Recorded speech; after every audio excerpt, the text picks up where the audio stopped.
Hey friends, welcome to Untrumped episode 2. Really glad you're sticking with us. Adam and I had another great conversation last night.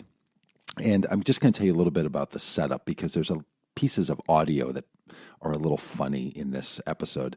I'm in California without my normal audio setup. So Adam and I both recorded the audio on our own sides and then merged those two audio pieces together. Special thanks to Adam for the work that he did on that. And so there's going to be a couple of times where you're going to hear me say in the recording that I'm not able to hear him, that it's pausing out. Now that's because we use a video live streaming service called Zoom to do the conversation to live stream it. Now there's a couple of reasons we do that. And I just want to explain that I thought it was really important that we do our conversations live. That this burgeoning understanding and relationship that we have for and with one another needed to be done in front of people in real time, that we actually needed to be doing it and not recording a podcast somewhere and making a bunch of edits and putting together our best version of how we might say these things, but rather to just simply turn on the cameras, turn on the recorders, and do this in real time. So I've decided to just leave in the audio podcast these places where we weren't hearing one another, where I wasn't hearing him because of the audio lag, and we work it out in there. And I just think I think it fits what we're trying to do, that sometimes there's a lot of reasons why one person doesn't feel like they hear the other person quite so well. So there's a couple of fun moments in there around that, and it could be a little irritating at the same time. So I had to make a call. Is it worth the goodness that comes from it for the irritation? And, well, I decided yes. I hope you do too. Hey, one more note. I am going to be launching a Patreon site for this audio piece for Untrumped and for the other audio podcast work that I'm doing. So if you're someone who said, man, I really love this, I want to make sure this keeps happening, I want to do what I can to commit myself to funding and paying for the kind of audio that Doug is putting out, and I want to be part of it. You're going to hear a lot more about chances to do that over on Patreon. It's a website where you become a patron, $5, $10 a month, that kind of thing, if you want to be one of the supporters. So I'll be talking about that in coming weeks and on the social streams. But for now, here it is, Untrumped. Two guys telling truth from two sides on Trump, episode 2.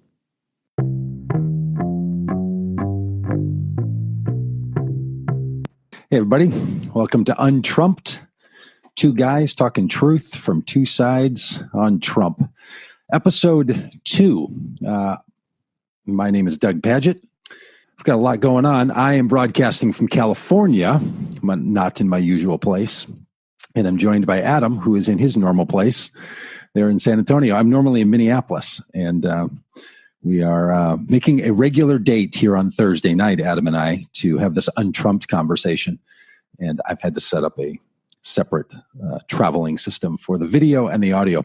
We're really excited that all of you are willing to be with us for this conversation, which is not only an experiment technologically, but it's an experiment for the two of us in trying to have a civil conversation from two people who think differently on a topic that's really important to each other. Adam, I again want to thank you for your willingness to be part of this and to be untrumping with me. Yeah, absolutely, Doug. I think it's worthwhile, and I'm enjoying it. So, for those who are new to this concept, here's what's happening. A while back, I asked around on Facebook if someone had a suggestion for a friend or a pastor who they would recommend that I could have a series of conversations with to help me understand how it was that a person of good Christian faith, a person who takes their faith seriously, a person who takes their country seriously, a person who takes their intellect seriously, all these things, could be a supporter of Donald Trump. I'm a Christian, I'm a pastor, and I have found it just really difficult to understand how someone could hold the same convictions I do, hold the same faith that I do, want to live in the world in a way that is informed by the narrative of their Christian faith and the life of Jesus, and wrap themselves around or allow themselves to be wrapped into the narrative of Donald Trump as a president of the United States. So I asked around, do people have friends? Do they have a pastor or someone who I could be in this conversation with? Partly because I didn't want to be in a conversation only with people I already knew or who were friends of mine.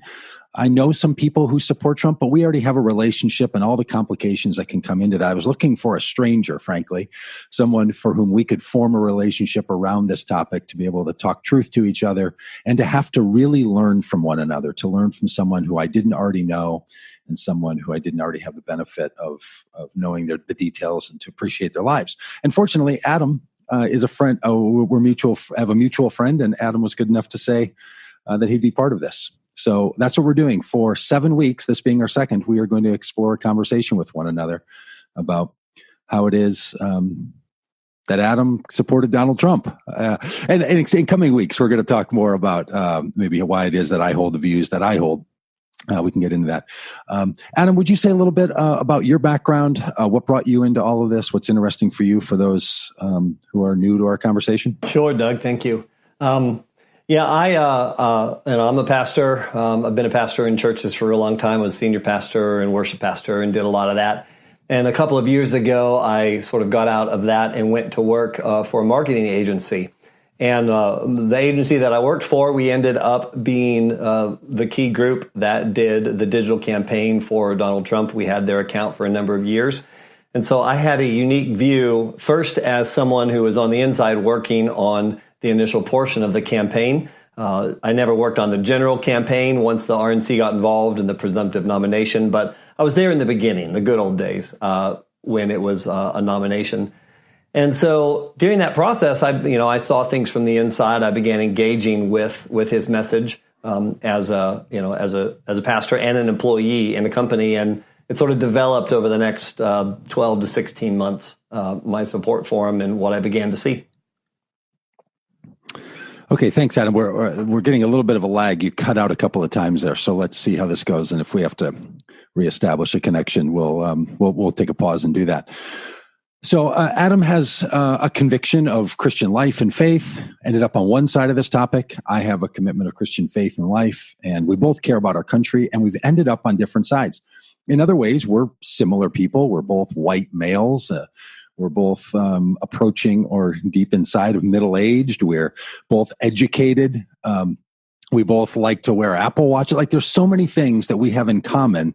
And then on this, there's such difference. And one of the things we're trying to do with this whole notion of untrumped, and the name is particular. We spent some time thinking about what the name was going to be and how we would posture this, is trying to have a little play on words of the notion that people have of trying to trump one another, where you can get that one comment in, you can get that one statement. Well, why don't you just say this? And then the person is stymied. And of course, they'll be shown to hold some opinion that's not valid to hold. So we're trying to engage in a conversation like this without trumping one another, right? So we want this to be an untrumped conversation where we don't play that game, where we actually try to get one another and not just play a game of gotcha with each other. So that's what we're trying to do. And also, I'm trying to be untrumped. I'm trying to get Trump out of my head. I'm trying to get some of my concern and worry and freak out of my brain, because I am really disturbed by some of the results and what I interpret as the meaning of people who are of the Christian conviction in this country supporting Donald Trump. So I'm trying to get myself unraveled a little bit from my conflict and my fear around the effects of Donald Trump. How about you, Adam? How are you thinking about this untrumpedness? Yeah, I mean, I'm very much along in the same lines as you there, to not do the gotcha thing, but really try to get people to move just from agreement, like you have to agree or disavow someone, which proves your character because you didn't agree or disavow, and move to really a place of understanding. And I like the untrumped idea because part of it is, look, so when someone plays a trump card on you, it's already happened. People are already playing trump cards on people, so to speak. And, more literally, Trump is the president of the United States, and he's going to be that way for another 3 years at least. And I think that there is an important aspect that, the right had to go through for 8 years. And, we have some compassion on it where we realize, all right, how do we live in an American culture understanding that this is the president? can we support the institution of the presidency to build a strong, unified nation while also saying, I oppose these ideas or these policies? It takes some hard work in there to both support our nation as a whole and also oppose ideas that we think are harmful. Yeah, Adam, thank you. I appreciate that. I think that's a great way to frame this for people who would have found the presidency of Barack Obama to have been so off-putting to them, so different than their imagination of the world. I know it was a difficult 8 years, and there were a lot of people who thought differently about Barack Obama's presidency than I did, who were certainly freaking out about the fact that he was the president of the United States and what they saw as the decisions that he was making. I do think in one of our future conversations, this will be an interesting thing to see if there really are the correlations, however, between these two ways of acting and behaving, because it seems to me that there's something demonstrably different about what's happening with Donald Trump. The numbers of people across our society, whether it was the millions of people who came out in the march the Saturday after the inauguration, or generals in the military, or people inside the institutions who, from what I hear, are really afraid. Not just people on the left, not just people who are typical for their freak out whenever an administration different than their own opinions is in office. We always have that. This feels like there's a different level at which people across the system, in the government and outside, professionals in the area, and people who are just regular citizens and don't think so much about the presidency, are really concerned. So I think that's part of what's made this conversation between you and I interesting, is that for those of us who follow politics in news sources or on television or on internet videos of professionals, there's this professional gloss to the whole thing that I think you and I have to get to at a whole other level, because, we're just two guys trying to have a strong enough internet connection to be able to have this conversation with each other, right? Where we don't have the advantage that so many other people have, of a lot of support behind their ideas. We're just a couple guys trying to do this live in front of thousands of other people on the internet, and trying to see if it's possible to have goodwill toward one another, and to really understand one another's perspective. So I would love to, in some of the future weeks, really talk about, are we just in the normal zone where people have to say the other party won, everybody rally together, support your president, work for the policies you want, and you'll have another election in 3.5 years, or is this made of a different fabric? You're not convinced it's made of a different fabric, are you? Oh,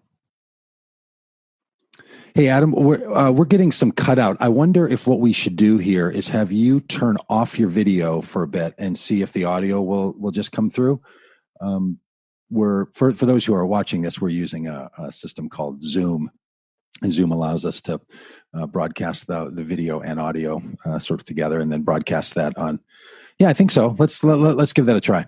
So you were saying you do see it as a different fabric than what we've typically had in our political life. Yeah, and you had mentioned that let's not forget about the thousands, hundreds of thousands of people that came out at the Women's March the day after the inauguration. And I would say to that, let's not forget about the hundreds of thousands of people that came out for rallies across the United States to come and support him that were just fundamentally not covered. But there's ample records. I mean, it's epic. Hundreds of thousands of people at rallies in Jacksonville a couple of weeks before the election, people turning out in remarkable numbers just to see the man as he comes through a local area to talk. There was a hunger for something that was driving a huge portion of America to connect to him. And so there's and that's what's been helpful in our conversation last week and in preparation for this is that you've been able to help me see that this met a need that was significant to people, and not only framed in the way that my tendency had led me to believe, that it was people who were either really scared, too scared, people who were wanting to close the borders, the people who wanted to have a kind of America that flashes back to the times when things were great, this mythical time of whatever time when America was great, and we're going to make it that way again. You've helped me to recognize, well, look, whether or not that was the rhetoric, there was something inside of people that was clearly not being met and was touched by what Donald Trump had to say. And that's the part that I never really got. I knew there were a lot of people who felt left out of the political system. Of course there are. Our politics of Democrat and Republican do not meet the needs of this country. Most people don't even vote. Most people are not engaged in politics. There's no doubt about that fact. What I was shocked by was that the things Donald Trump was saying would be the kinds of things that people would say, that connects with me. That's the part from our conversation. One of the parts from our conversation last week that I found so helpful was your articulation that that's a real thing right there. And it's been very easy for people like me to be in the panic mode and to not recognize, well, why in the world would that number of people still be supportive of Donald Trump? Yeah, well, I understand that the panic is significant with Trump, and you had mentioned that the panic is it's different than Obama because now there's people on the inside of the government. There's long-term people on the inside of the government that are concerned, and it's the only maybe bipartisan thing that he's doing. Both sides are terrified about it, and that's scary. And I can tell you this much from a large portion of the people, and I don't want to speak for them, but I'm pretty confident. Yeah, and we're having that problem again. I think we should try it with your video off one more time. I'm getting some feedback from folks online that they can hear and see me fine, and maybe just your connection there. Maybe just me. Yeah, there in your in your California. Boy, if that's not an image of what's going on, that it's not that nobody else can not hear you. It's just me that can't hear you. Right? There's other people that are hearing you just fine. I'm the guy that can't quite get the clarity. Okay, well that's interesting. All right, so keep going.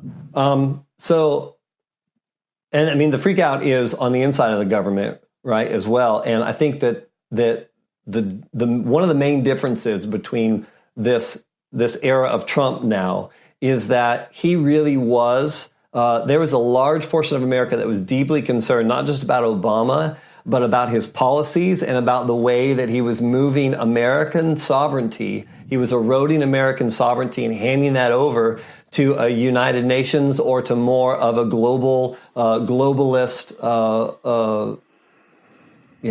strength and authority. And Trump has come in and said, it's a nationalism, most certainly, which, there are elements of nationalism that deeply concern me and that I'm watching and praying on. But there was a big component of him that I thought, you know what? It is important that the U.S. not cede its national sovereignty and its national strength to a set of foreign powers that don't have our interest in mind. And that's what stirred up the inside of the government and stirred up the establishment. And it's bloody messy. Yeah, I get it. And those sound like the similar arguments that were made back in the 1990s. I remember conservatives saying in the 1990s that Bill Clinton was turning over the authority of U.S. troops to the UN, that's what was going on in Bosnia, and that was a big reason that he didn't go into Bosnia. Yeah. So, I mean, those are some of the arguments, right? The argument that and those have been going on since the founding of the UN. That's a normal conversation between conservatives and liberals, or conservatives and progressives, or sometimes Democrats and Republicans, or sometimes nationalists and globalists. And you can have people on all the mixes there. That's all normal. Here's the thing that I learned from you last week, and I want to see your thoughts on this going forward, see if I heard you right. You felt like, this is what I heard you saying last week, that you felt like Donald Trump, even with all of his flaws, did meet the standard that was necessary, a minimum standard to be supported by you as a Christian person, as a conservative Christian person. That maybe he's not the perfect conservative, maybe he's not the ideal Christian candidate, but it was enough to say, I could support him, and that you sensed God's hand was maybe in this. This was something significant happening in our country.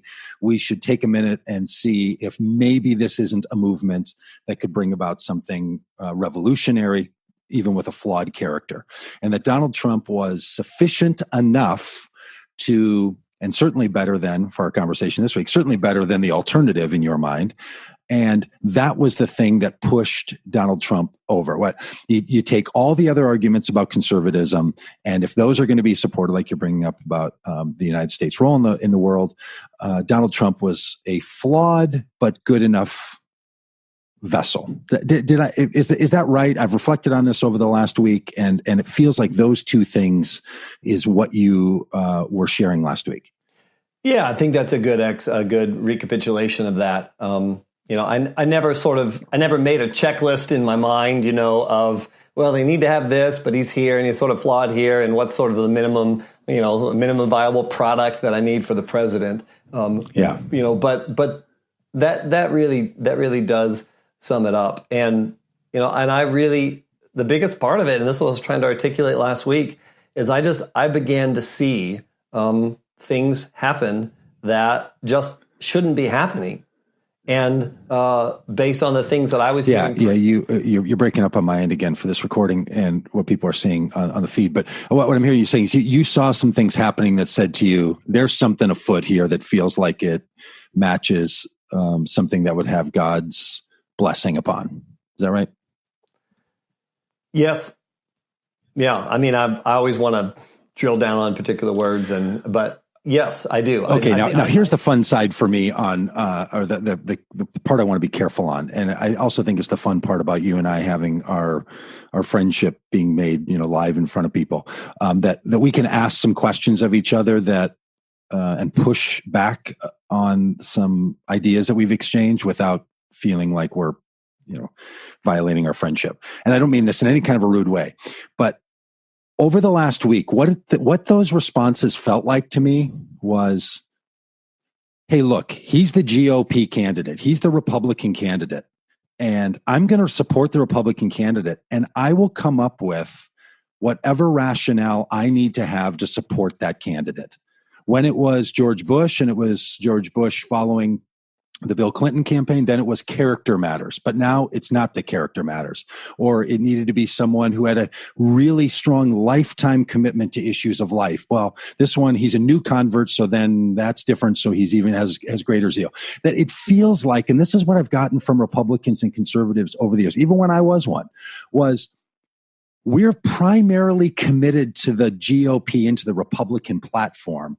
And that's who we're going to vote for. And we will come up with some rationale or wrapping or packaging to make that person seem acceptable to our Christian convictions. And meanwhile, say we first vote our convictions and then vote our party. And this is the part that seems odd to me. I felt like Donald Trump would be someone who the Christians would have to say, okay, we can't even make that. We can't even make that attempt this time. We just need to sit this one out. But instead, some people, and I think you help represent that group, dove in really hard to being supporters of Donald Trump. So can you talk me through that suspicion that I have, that it just feels like you're just finding a changing set of rationale to every candidate on why this person meets the Christian standard? Yeah, I totally understand that. I mean, and I hesitate to say this because I know there's a number of people watching and many of them don't know me. The people that know me are going to understand what I'm about to say. It's hard. Hey, Adam, can you try this? I think what's happening is we have two different feeds going. So I think people are seeing you on one side, but your audio is cutting out on just about every answer. On the Zoom, can you just try that camera off and see if that Sure helps the audio at least? Let's give it a try. Okay, so I didn't hear any of that other than you saying you were hesitant at the beginning to try to make any suggestion about this because people don't quite know you. Yeah, and it is beyond my capacity to give you a rational definition of what I think happened with Trump. Now, that doesn't mean that it isn't reasonable. I think that I understand that how you would struggle and why you would feel like it's just another ploy, because you're just going to vote the party line and you're going to be a 1 or 2 issue voter, and you're not going to really think deeply about the issues and just all the things that have been thought about the Republicans. And I'm sure there's plenty of them that actually behave that way and vote and think that way. But what was remarkable was that there was a whole nother thing going on. And I mentioned this last week, that Barna does a great job chronicling that for tens of millions of people, and what that event and what that story was. And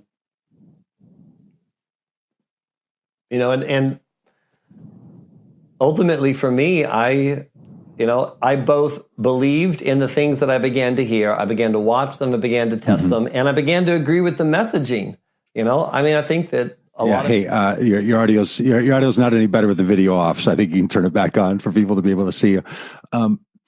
Okay, so what I was piecing together there was your suggestion that, you can see how that's the case, but frankly, there's something more grand going on here.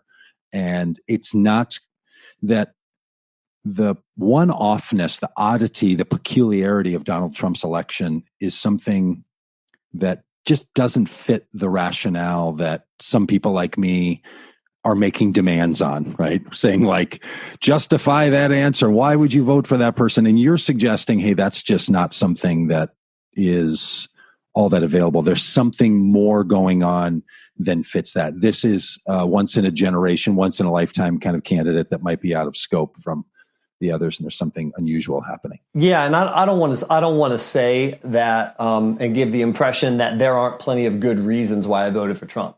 There are a lot of reasons why I voted for Trump. A lot of good ones, a lot of ones that I stand by that are reasonable, that I think his policies for the U.S. are much better than what Hillary represented. Why America, half or so got behind him, and, he got the outcome that he did. That has to include more than just reason to come up with an answer for what was moving. But does it have to include more than just party line? Like we have a 48% Democrat Republican reliable electorate on both sides of that, and it didn't. Because the question I'm trying to answer for myself and others is the Christian turnout, right? This is a big question. Why did they turn out in every election? I mean, this isn't just this one. It's the Christians and motivated Christian people represent an enormous population in this country, and there's a lot going on there. The thing that has struck someone like me so odd is that it feels like, other than being a conservative and saying I'm going to vote the way of Republicans, I can't come up with the thing that's going on. So maybe it is just he was good enough as a candidate to earn the Christian vote, if the Christian vote is 80% likely to vote for the Republican, at least the evangelical Christian vote. Well, I mean, he turned out a bunch of people that voted Democrat, and turned out a bunch of. That's true. That's really true. I mean, so he's not just turning out the white old Christian men. And you can go and look at the final tallies and the demographics and the counties that he won. And I think that maybe more to the point of what we were going to talk some about tonight at some point is that many of the people turned out, not just because they thought, Trump, but Trump, he's going to do something about the state of the things that we're in. And if Hillary gets a hold of it, we got no hope. So there's a big part of the concern about the direction that Obama made and took our country the last 8 years. I mean, he stood there, in front of the silver beam. So let's do talk about that, Adam, because one of the two questions I had for you is, okay, I'll stop. How much of this was an anti-Hillary vote? And that's fair, right? There's people. I know a lot of people who came out and voted because they didn't want Donald Trump, an anti-someone vote. I mean, I guarantee in 2020, I don't care who the candidate is. I am voting anti-Donald Trump. So I'm not trying to say that an anti-vote is a bad thing at all. But how much of it was that, and was the motivation there, and how much in your mind was also the key topic of abortion? And I know last time we talked about this, and you really wanted to make the point, I think made it very well, that people are not single-minded voters as much as the those on the opposite side of their political opinions tend to say that they are. But how much of it was a real disdain of Hillary? And then if we have time, we'll talk a little bit about the issue of abortion. For you, how much of it was anti-Hillary? It was anti-Clinton. Yes. It was anti-Clinton. And the way the whole Clinton machine for nearly 3.5 decades had been moving and operating at the upper echelons of American politics. So Bill is definitely involved. His shady dealings with Loretta Lynch and the stuff that was going on with the Justice Department and things that were spinning around the Clinton Foundation and all the stuff that was involved in the Clinton Foundations and the email scandals. And, you add all of the Clinton activity over the last 3 decades, and you pile that in to a moment where there are some massive failings for her as Secretary of State, an Iranian deal, which was a massive sellout for our staunchest and most important ally in the Middle East. And then there's, of course, I'm running Israel. Yeah, of course. I'm running through the hit list, right? And I'm sure you know what's coming next. We can talk about Benghazi, and we can talk about, the Iran deal. We can talk about those things, but the American electorate that voted for Trump, that came out, were deeply concerned about where she would go after 8 years of Obama, what we considered pretty radical policies and social policies and foreign policy, where she would take that, solidify that, on top of all the corruption and crime we were seeing out of the Clintons. Wow. Okay, so that's really helpful to me because what I'm hearing you say is that for your agenda, the things that matter to you and to other maybe people of Christian faith, somehow the prospect of Hillary Clinton, who some people like me would put on a continuum as less activist, progressive, and liberal than Barack Obama, you have her on the side that was going to make things somehow even more so of a problem from what you saw in the Obama White House and with the Obama policies. Like you didn't see this as a pulling back to the Clinton days. You saw this as an acceleration from Obama into some other dark abyss, like the way that I described 4 years of Donald Trump being the president. Yeah, and one of the nice things about Clinton, and she reminded us all the time in her campaign stumps and debate speeches, she's got tons of experience that leads us to that conclusion. Where Trump is a relatively politically unknown, Clinton has got a pretty long trajectory. Fascinating. So you're breaking up a little bit, but I think I'm getting the gist. You're saying that it's possible for you and easy for you to see how Hillary Clinton would have been as the president, and for you that was way worse than the 8 years of Barack Obama. The potential for it was pretty unnerving. Partly because I don't know how I can say way worse than what Obama did, because he did some pretty significant things. The major concern would be that she would be able to solidify a lot of the things that he did do. Maybe not be able to take us in a further direction down towards those policies, but she could really cement them. And that was a major concern.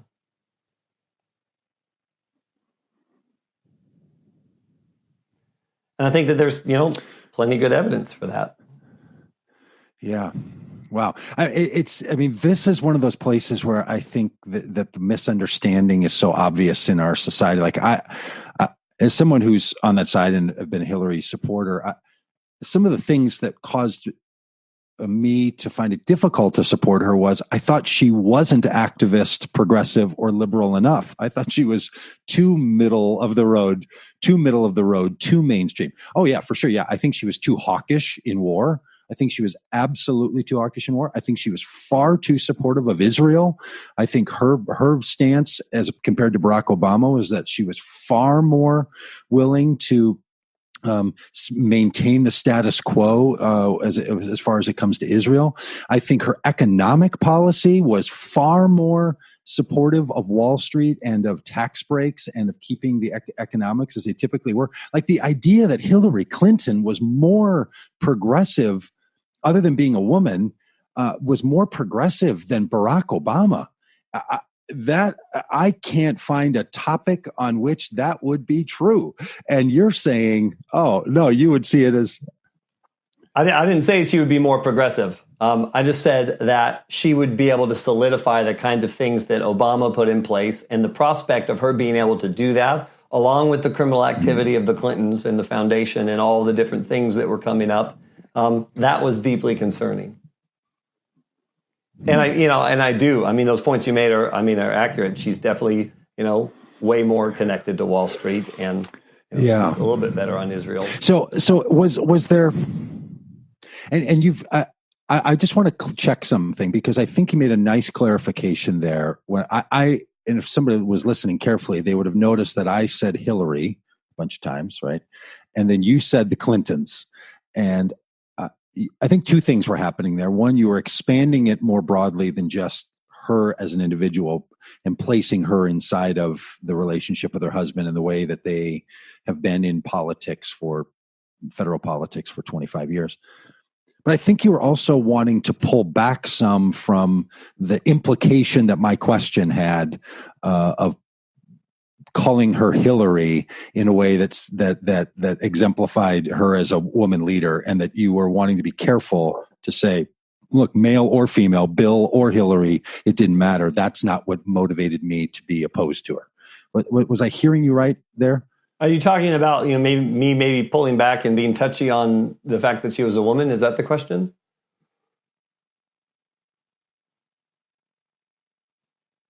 No. Sorry, I just didn't hear you. Sorry. I was just trying to clarify and understand the question of whether you're asking me if I was pulling back and not calling her Hillary because I didn't want to say or admit she was what I was asking was that embedded in the way I framed the question by referring to her as Hillary, had a sense of her as just the individual person, and that your beef with her is greater than just her as a person, and was not about her being a woman or not. It was more sophisticated, more bothered by the entire way the Clintons have behaved in the last 25 years. Oh, yeah. Yeah, it has absolutely nothing to do with her being a woman. I would personally really love to see a female president, and I loved seeing an African-American president. And I mean, it was a nice change of pace. I appreciated that. But we're not electing genders and races to the highest, office of the land. There's something, while that breaks the glass ceiling, which I think is vital, I think it's too important of a job to just do it off of that.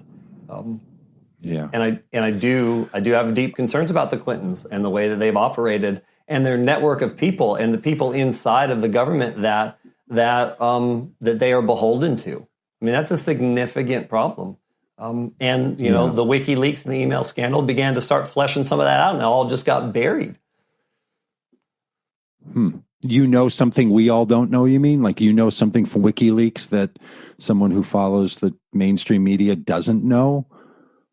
I mean, when you read the stuff that was reported on in those WikiLeaks dumps and reading the emails and reading the conversations, a lot of that stuff doesn't get, parroted out or reported on in the mainstream media because it's a difficult thing for them to really talk about. I mean, it's not that I have secret information, but there was just a lot of stuff coming out on her.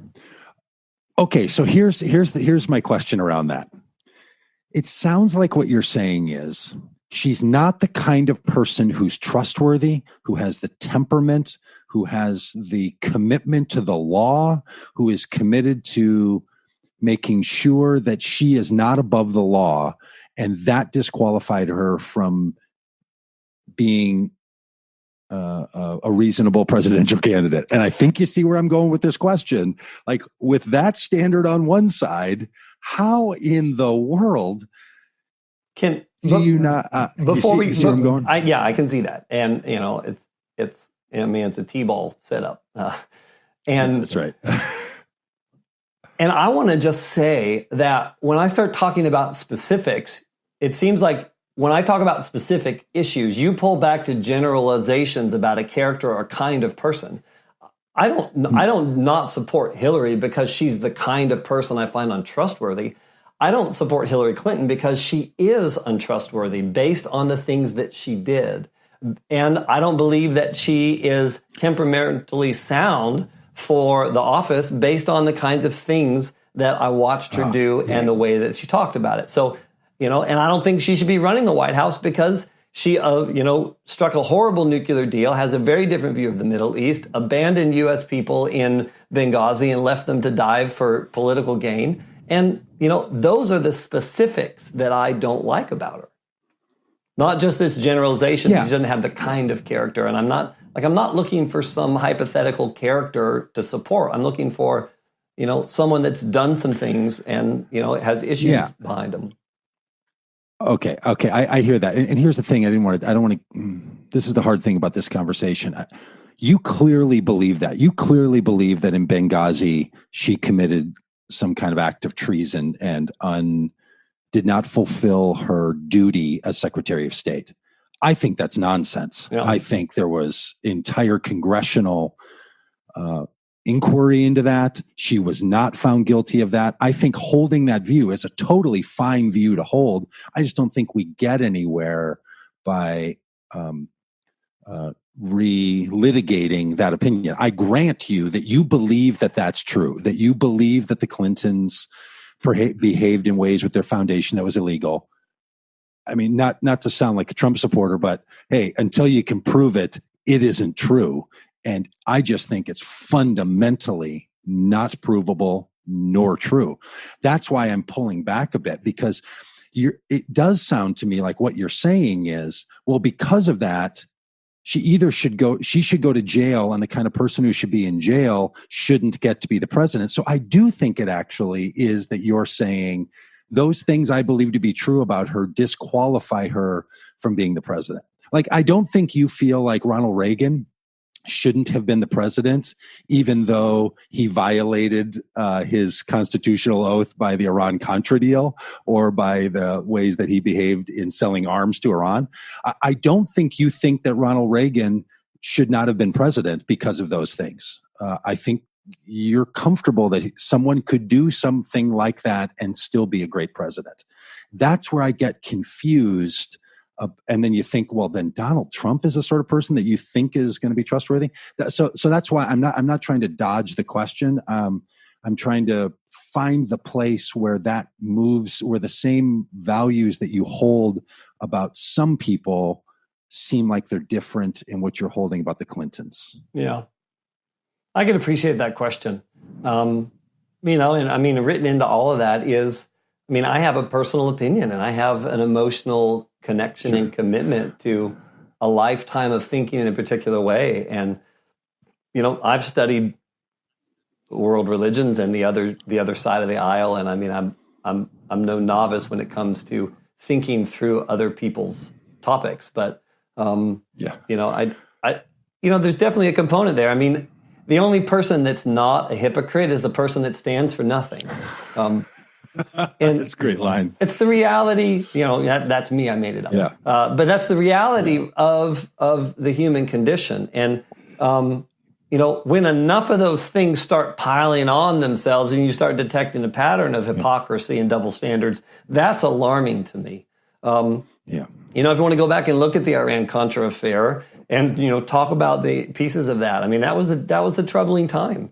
And Reagan made a couple of pretty serious mistakes, I think, in dealing with foreign policy and American, executive overreach. And he wouldn't have been a human president if he hadn't done that. And I'm not even that upset with Hillary for making mistakes. So in that generous notion, and thank you, I appreciate that, saying, well, look, hey, everybody's going to have a mistake. Those mistakes for Hillary Clinton were clearly disqualifying. The ones for Donald Trump clearly were not. And that's fair, right? I think Donald Trump's things were totally disqualifying. I think he is totally unfit to be the president of the United States. I think he demonstrated it before the election and now, for sure. I don't think the things that Hillary Clinton is accused of or the mistakes that she made, which are legion, or I don't think that those disqualify her, right? So that's fair, right? We're both people who are predisposed to granting a little bit more freedom and grace on the one side than the other. I do think it's fair, and I do want you to be, and people have asked me this, they've said, hey, is Adam ever going to get a chance to sort of bend you over the proverbial barrel and make you answer for why you vote for the way you do and all that. And yes, Adam and I talked about this, and in coming episodes that will be something that he'll do. Or we could even do it tonight if you want to. So I'm not trying to say you're not pure in your voting. I'm really not trying to say that. And if I have said that, I want to not say that again. What I'm trying to get at is you clearly, and this is what I've respected so much about our time together, you clearly have a commitment to the views you hold. And I just would have guessed, like had you and I gotten to know each other a year ago before the election, I would have said, Adam's one of those guys that will not, there's no way he could vote for Trump. I mean, he is a principled conservative, first of all. And secondly, he's going to say, I just think the presidency requires a much higher standard of the kind of person we want. And I think character matters. And I think a lot of people felt that way about loved ones in their families. And then they ran into another experience and were just really shocked by that. So I'm not trying to say, hey, Adam, you didn't meet my expectations. This is what I find intriguing about you is you are equally as you are still principled. Like, I don't think you've given up your principles by your support of Donald Trump in the past and presently. I think you found a way to reconcile that. And that's what I'm trying to understand. So that's what's helpful for me in kind of pulling back from the specific policy or I don't know, scandalous issues about Donald Trump or Hillary Clinton or any other candidate. Yeah, and I can appreciate that. And I have a couple of comments in that regard. I mean, one of them is I have the fundamental belief that the change that needs to happen in this nation is not going to happen from the president or the federal government or the people that are in charge. And that's why I spent the good bulk of my life working in the ministry and connecting to people in an individual way and praying for them and being present with them when they're hurting and learning what people thought and why they thought in other world cultures. I believe that the people of this nation are the ones that can make the change. And the change isn't getting their man or their woman in office.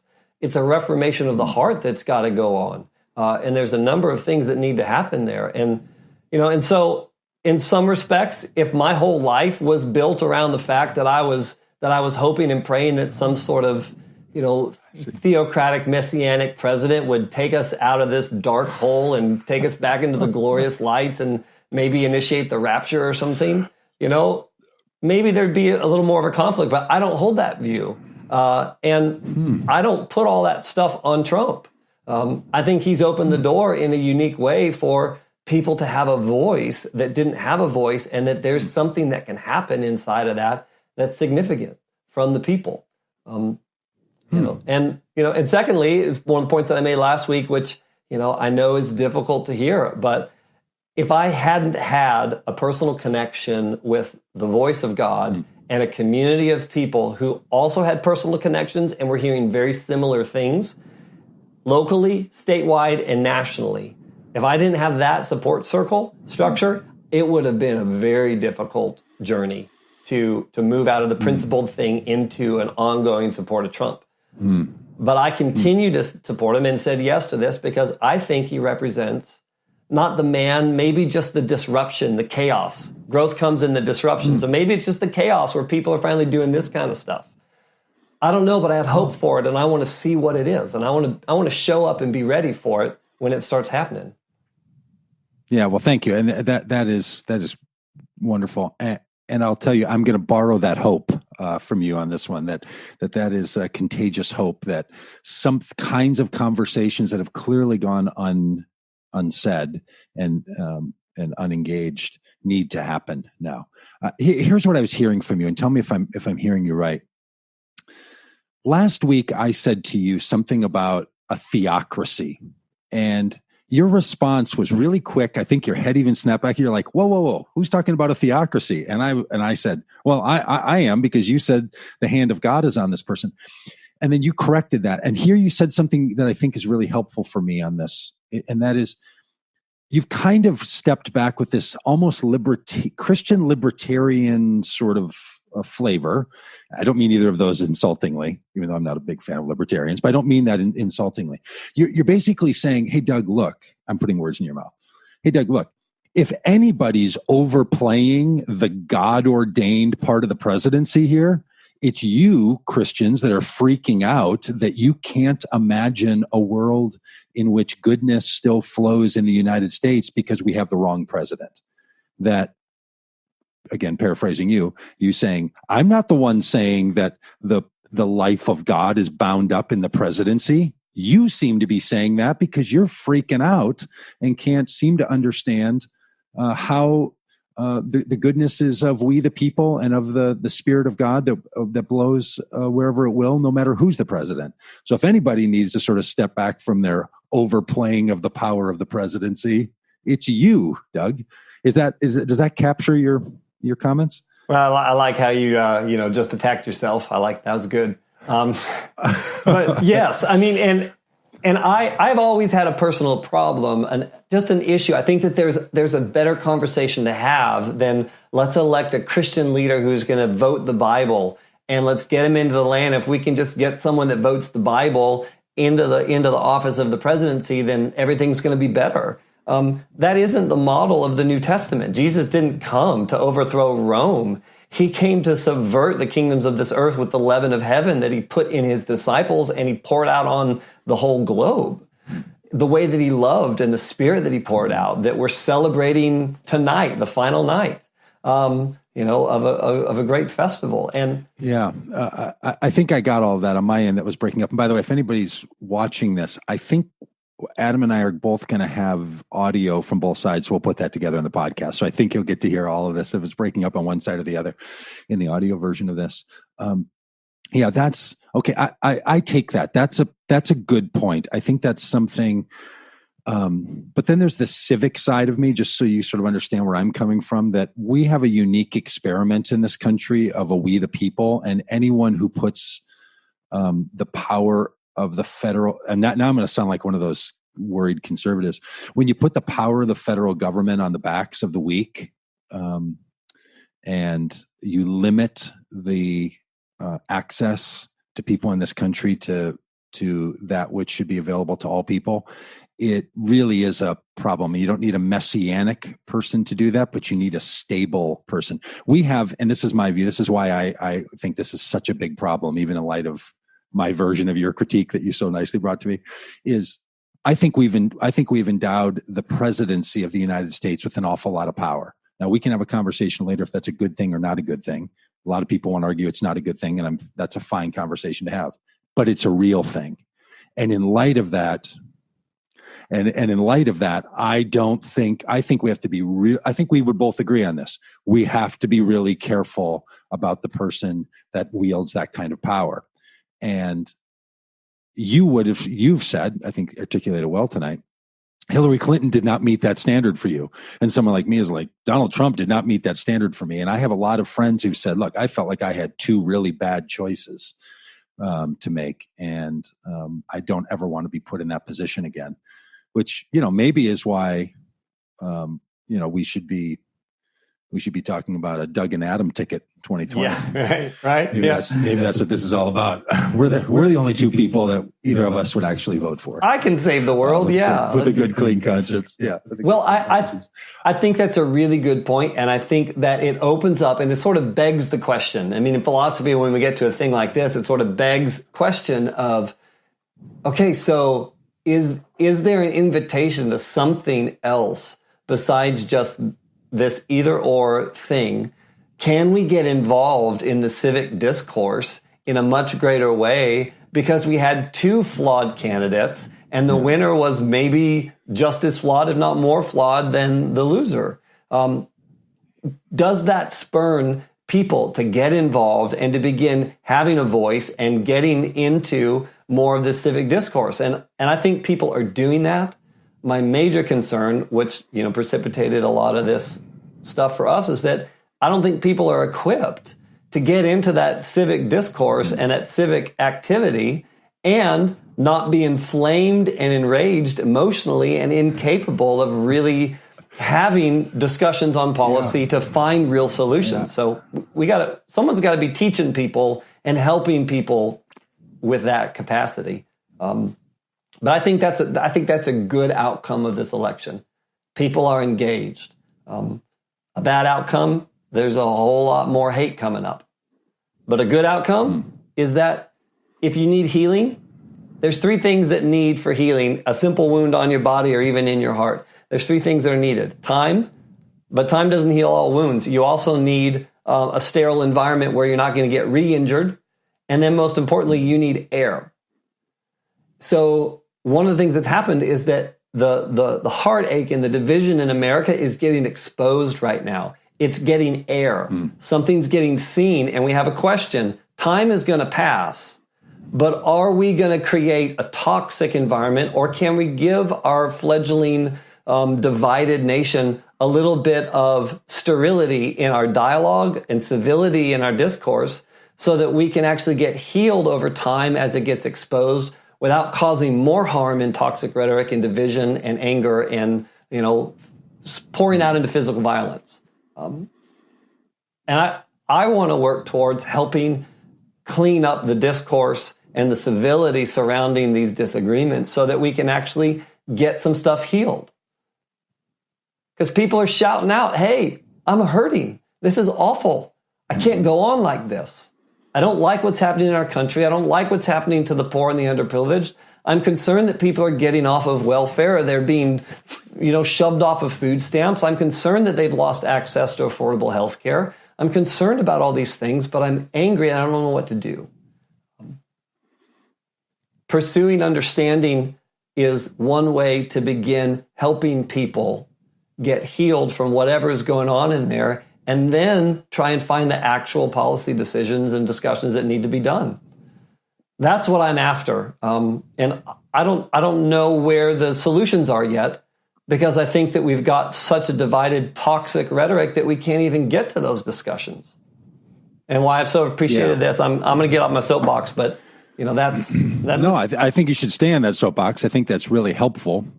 And there's an interesting thing happening in the video here that there's this little lag, and then the commentary comes, and so there's this thing you were mentioning earlier. You need that space to let it sit in. So it had this really nice, on my side at least, that I'm recording on, it's really nice cadence to it.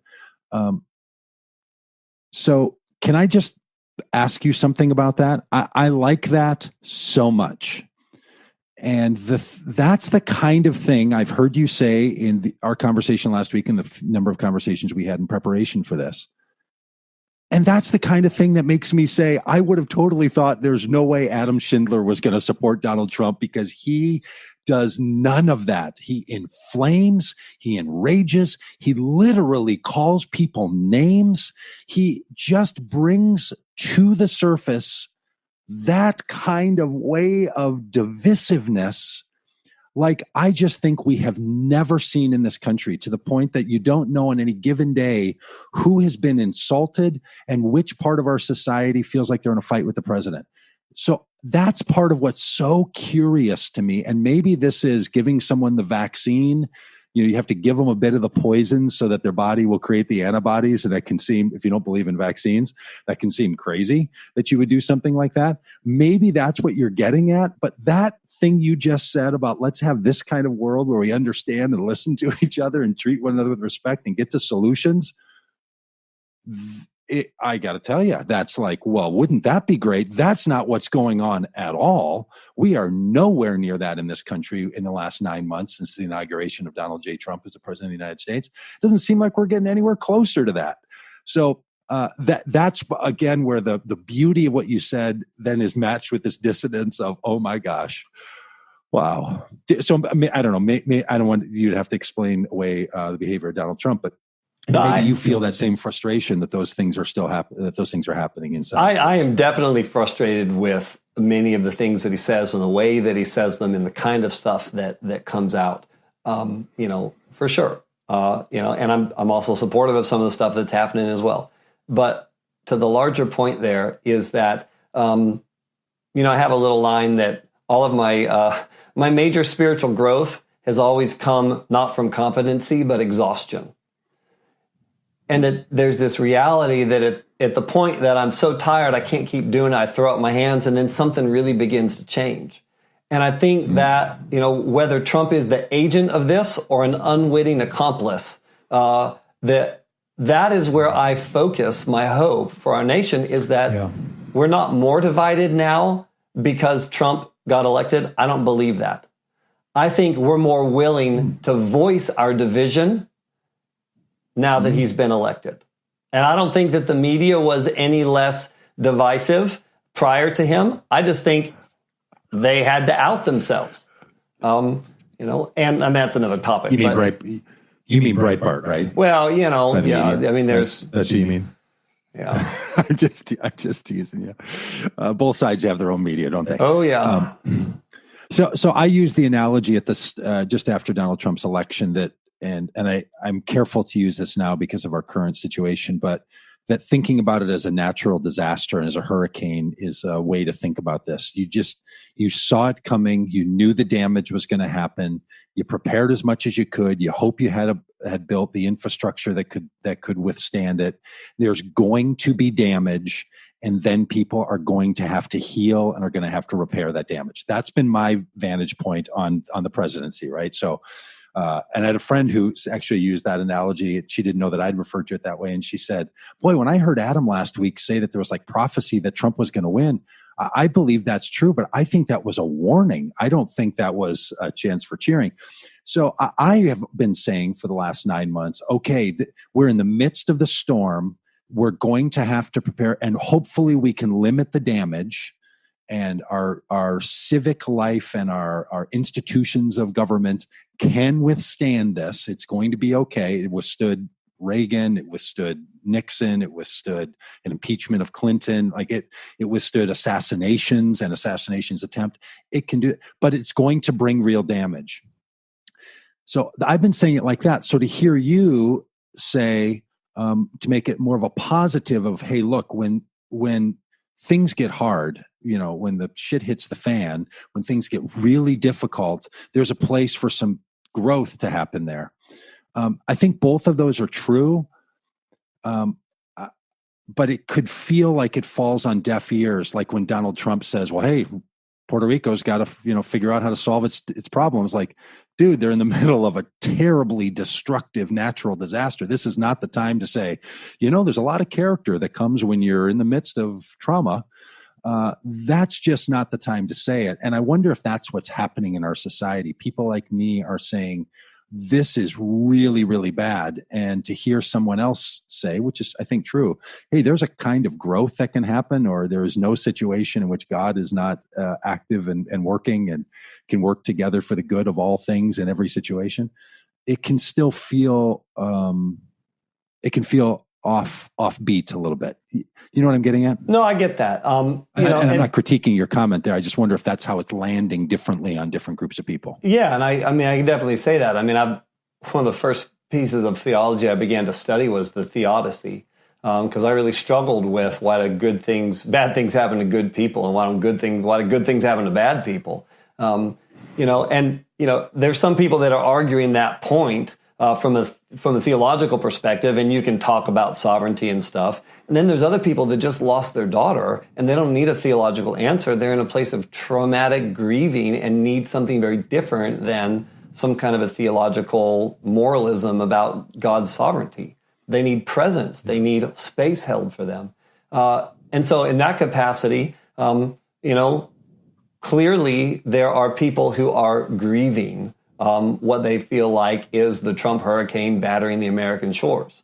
And I would have a very different comment and response to someone who is in a real place of grief than those that are, they want to engage in the political discourse and rhetoric surrounding, Hurricane Trump.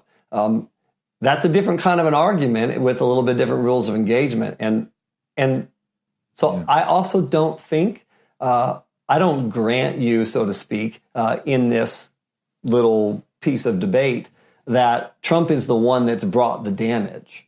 I think that he certainly has done some things that were divisive. But let's remember this, and I think this is true, and you can tell me if you think I'm wrong here, but I think offense is not something that gets done to you. It's a choice that you make. And that there are genuinely offensive things that people do, but if you don't receive that offense inside of you, if you don't have a place inside of you that says, I'm either weak or I'm hurting or I just don't like that and I'm going to be offended and I'm going to spin it all out this way, I think a lot of that stuff. Yeah, your audio pause there. Okay, let's talk about, maybe we can pick that up next week. I don't think Donald Trump is offensive. I think he's assaulting. And I think in our society, we separate an offense from an assault. And assault is different than battery. So battery is when you physically harm someone. Assault is when you threaten them. I think he's not just being insulting, and people should toughen up and not take the insult. I think he's utilizing a position of power that actually does real damage by the actual threat itself. But I think that's worth us picking up is there something going on in our culture and society in which there's real damage being done to people? Because I've just been around too many people who've actually been harmed by others to buy the idea, have been harmed by other people to buy the idea that, hey, just, lock your mind and say that didn't happen to me. No, that's kind of, it's not an either or. An assault. Yeah, for sure. Because there's two different categories of this, it seems to me. And the question is, which one is this? Right? Yeah. Is this the kind of thing where you say, hey, you lost and you're having a hard time coming to grips with that? Or, whoa, this is of a whole different measure of what's going on. And as a country, we should not be endorsing this kind of thing. Adam, thank you again. Thanks for putting up with all the audio slowness. And those who watched, thanks for sticking with all of this. We hope the audio of our two sides, audio merging together, works out. I really appreciate it, Adam. We're going to be back again next week, everybody. If you have questions or comments, next week, we're going to involve some comments and questions that people have. And I've been hearing a lot from people, so we're going to try to dive into that. And for those who've wondered if we can talk about this for 7 weeks or not, I think tonight we proved absolutely we can talk about this for 7 weeks. Adam, thank you, and all the best to you. Absolutely. See you, Doug. All right, friends, there you have it. Boy, that was a good one, wasn't it? Sorry for all the technology glitches in there and the audio sounding a little funky, but I think there's a lot of value. Thanks again for being part of this stream and being a part of the untrumped world where we can listen to each other, maybe have a different kind of world. See you again next week.